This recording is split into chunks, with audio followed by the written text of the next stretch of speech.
ஒரு நாள் Thomas Alva Edison வீட்டிற்கு வந்து தனது தாயிடம் ஒரு காகிதத்தை கொடுத்தார்.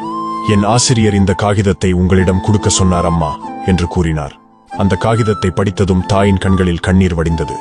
அவள் தனது குழந்தைக்கு உரத்த குரலில் கடிதத்தை படித்தபோது, உங்கள் மகன் ஒரு மேதை. இந்த பள்ளி அவருக்கு மிகவும் சிறியது.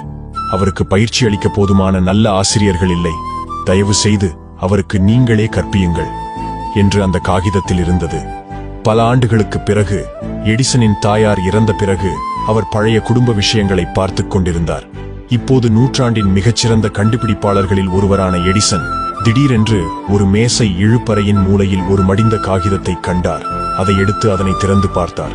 அதில் இவ்வாறு எழுதியிருந்தது: உங்கள் மகன் மனநலம் பாதிக்கப்பட்டவர். இனி அவரை பள்ளிக்கு வர அனுமதிக்க மாட்டோம். எடிசன் மணிக்கணக்கில் அழுதார். பின்னர் அவர் தனது டைரியில் இவ்வாறு எழுதினார்: தாமஸ் ஆல்வா எடிசன் ஒரு மனநலம் பாதிக்கப்பட்டவர்.